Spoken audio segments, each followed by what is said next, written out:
Taxa de conversão. No vídeo anterior eu falei para você que para a gente desenvolver a venda, você precisa ter uma estratégia por trás daquilo que você está fazendo e traçamos um plano de ação. Se você não assistiu, depois você vai lá e assiste. Criei uma playlist Planejamento Estratégico na Prática, em que tem toda essa sequência de vídeos.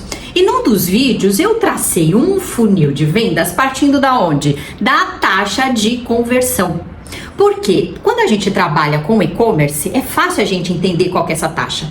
Porém, na loja física, ou quanto você faz por delivery, essa taxa ela não é real. A verdade é isso. Ela não é conhecida, na verdade, pelo teu negócio. Então, hoje eu vou te explicar como que você sim vai saber qual é a tua taxa de conversão, como que você utiliza isso dentro do teu funil de vendas. Vem comigo.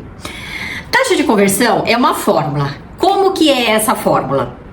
Número de conversões dividido pelo número de visitas vezes 100. Fórmula. Essa é a fórmula da taxa de conversão. Pronto. O que a gente tem que fazer? Descobrir qual que é isso. Vamos supor que você tem lá um site, um e-commerce, e você tem 1000 visitas dentro do teu site. Dessas 1000 visitas, 10 pessoas compram. O que você vai fazer? Você vai colocar 10 dividido por 1000 vezes 100. Colocando isso na calculadora do jeitinho que eu tô te falando, 10 dividido por 1000 vezes 100 vai dar um resultado de 1%. Significa que você precisa ter 1000 visitas no teu site para conseguir fazer 10 vendas e aí você tem essa taxa de 1% de conversão.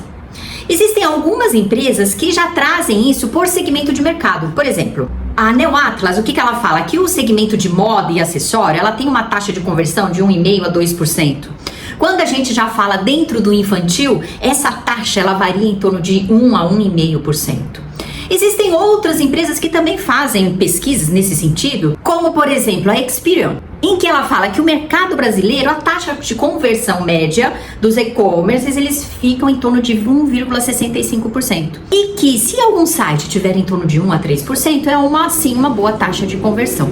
Só que a gente fica pensando, nossa, eu tenho que trazer muitas pessoas para dentro do meu site para ter uma taxa de 1%. O que pode estar impactando o meu cliente não comprar? Porque sim, isso é um dado. Se eu melhoro a minha taxa de conversão, eu melhoro o meu resultado. Por exemplo, eu tenho 1000 pessoas no meu site, eu estou convertendo 10 pessoas. Suponhamos que eu consiga converter 20 pessoas, eu já tenho o dobro do meu resultado. Então sim, é um indicador em que você precisa acompanhar dentro do teu negócio. Mas o que impacta o meu cliente não comprar? O primeiro deles, às vezes, é a dificuldade de não encontrar o produto. Por isso que eu falo, inclusive em um dos meus vídeos, eu falo que dentro do segmento infantil, se você trabalha por e-commerce, o que você tem que ter? Profundidade dentro do teu estoque. Por quê? Ela gostou de um produto, ela precisa de uma numeração específica e a hora que ela vai no teu site, aquela numeração não tem. É exatamente assim que acontece, aquela numeração não tem. Então você precisa ter profundidade dentro da tua grade. Uma outra coisa que impacta o consumidor não comprar, às vezes a demora, a lentidão do site. Outros, a experiência que a gente tem no celular, ela não é boa, não fica uma coisa agradável e que facilite a compra. E sim, o frete é caro. Quando o teu frete ele é em torno de 10 a 15% maior do que o valor da tua compra, o cliente pensa se vale a pena fazer a compra pelo site e esperar o produto. Esses são alguns dos empecilhos que fazem com que o meu cliente não compram pelo site. E eu melhorando essa experiência, eu posso sim estar melhorando a minha taxa de conversão. Aí você vai falar assim para mim, Kelly, mas eu não vendo pelo site. Eu tenho uma loja física. Como que eu faço para saber qual é a minha taxa de conversão de loja física e o que eu faço para melhorar essa experiência dentro do meu ponto de venda? Aqui eu vou te dar um exemplo que a gente vai matar 2 coelhos com uma paulada só. Você vai entender qual que é a zona quente e a zona fria do teu negócio e junto com isso calcular a tua taxa de conversão. O que você vai fazer? Presta atenção. Você vai pegar uma folha A4. Tem que ser na folha A4, uma folha limpinha, bonitinha. E o que você vai fazer? Você vai desenhar exatamente como é a tua loja. Então vamos supor que a tua loja ela seja retangular. Você vai colocar lá o esquema da tua loja. Você vai colocar onde estão as araras, onde está a porta de entrada, onde estão as bancadas, enfim, nada muito complicado. Você vai desenhar exatamente qual é a estrutura que está a tua loja. Vamos colocar uma mesinha de centro aqui e vamos colocar o caixa aqui. Caixa. Essa é a minha loja. Perfeito. Deixa eu pegar outra caneta. Aí o que você vai fazer? Entrou o cliente na tua loja, por onde ele entra? Pela porta. E você vai desenhar onde que o cliente caminha, vai até o caixa e faz a compra. Entrou outro cliente, a mesma coisa. Pode até ser com a mesma caneta, não tem problema. Você vai entrar com outro cliente, ele caminha e vai até o caixa. Um outro cliente, ele vai entrar, ele vem aqui, ele caminha, ele vai até o caixa. E assim sucessivamente, cliente por cliente. Você vai fazer isso na hora que o cliente está entrando? Não, né? O que você vai fazer? Você vai observar e assim que ele saiu da tua loja, você vai traçar. Enfim, quanto tempo eu faço isso? Pelo menos um mês. Por que eu falo um mês? Porque menos do que um mês não tem como você ter uma estimativa mais perto do teu ideal, mais perto da tua realidade. Além do que, estatisticamente falando, não se dá para ter uma pesquisa com menos de 30 pessoas. Esse é o número. 30 pessoas no mínimo eu preciso ter para fazer valer aquilo que eu estou querendo dizer como verdade. Essa é a frase. Menos de 30 não tem como. Então entrou um cliente, você vai lá e marca. Entrou um cliente, você vai lá e marca, ok. A primeira análise desse estudo, o que você vai entender? Que eu tenho zona quente e eu tenho zona fria na minha loja. Opa, quente e fria. Como que eu entendo isso? Aonde o meu papel rasgar, porque se você fizer certinho, você vai ver que vão ter espaços dentro da tua loja em que o cliente vai circular. Onde esse papel rasgar, ou onde você tiver, né, o maior número de anotações, essa é a zona quente da tua loja. E onde você tiver espaços em branco, como esse aqui, é a zona fria da tua loja. Inclusive, tem outro vídeo que eu vou deixar aqui nos comentários, que depois você vai lá e assiste, que daí eu explico como que você consegue trabalhar a zona quente e a zona fria do teu negócio. Paralelamente a isso, o que você vai fazer? Você vai fazer um outro esquema no sentido de que você coloca sim e não. E não. O que é isso? Entrou lá no dia 1º. Entrou o cliente dentro da tua loja e comprou? Sim.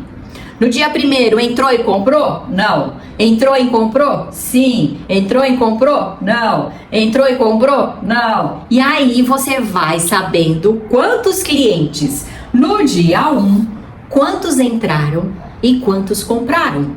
Depois disso, você vai para onde? Para o dia 2, para o dia 3, para o dia 4.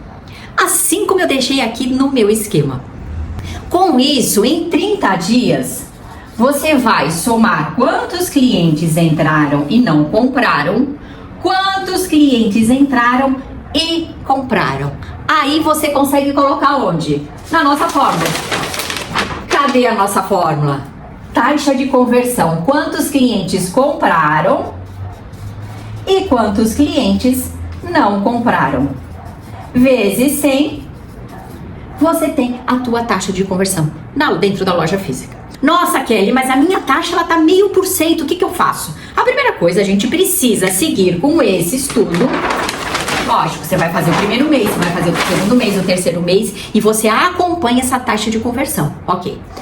No segundo mês, você já tem o número, você já tem o indicador. A minha taxa de conversão é 0,5%, menor que do e-commerce. O que você vai fazer? Você vai trabalhar não somente os produtos dentro da tua loja, o visual merchandising dentro da tua loja. Para quê? Para os itens em que você vê que o cliente sempre vem a comprar estejam de uma forma estrategicamente colocados, expostos. Além disso, a gente precisa trabalhar o quê? O atendimento. Porque na loja física, diferentemente do e-commerce, no e-commerce o que a gente precisa? É criar uma excelente experiência dentro de um mundo virtual. Na loja física, você precisa criar excelente experiência na loja física. Atendimento conta, iluminação conta, limpeza da loja, produto organizado, produto dispostos de uma forma em que o cliente consiga enxergar, porque tem muito disso, né? Eu não sei se você consegue comprar na bagunça, eu não consigo. Sabe, às vezes aquelas lojas de sapato em que não dispõem os sapatos dentro de uma lógica coerente, ou por exemplo, dentro das cores, que você consiga enxergar um estilo, aquilo que você gosta da cor? Às vezes fica um tumulto em que você vê tanta exposição e você não consegue comprar, porque o cérebro tem isso. O cérebro, na escassez, ele não compra. Se você tiver um modelo só, num determinado tamanho, o que o teu cliente vai falar? Só tem esse? Ele não compra. Ele precisa de uma base de comparação. Por isso, em algumas aulas, o que eu falo? Que a gente precisa, no mínimo, 3 peças para o nosso cérebro conseguir escolher. Quanto mais, melhor? Nem sempre. Há estudos também que falam que quando o teu cérebro ele tem uma diversidade muito grande da escolha, a gente fica na dúvida. E aí a gente não compra. Então, tanto a falta é ruim para a escolha, quanto o excesso também. Então, se você tem uma loja física, não é necessário que você exponha toda a mercadoria. Inclusive, é adequado que você guarde alguns tipos de mercadoria dentro do estoque e que você vá trazendo as novidades dia após dia. Dessa forma, o que você consegue saber? Qual é a tua taxa de conversão? Você sabe quantos clientes você precisa trazer para dentro do teu negócio, converter isso em venda e aí sim começar a trabalhar a taxa de conversão como um indicador dentro do teu negócio. Por exemplo, a Experian, que ela fala Experian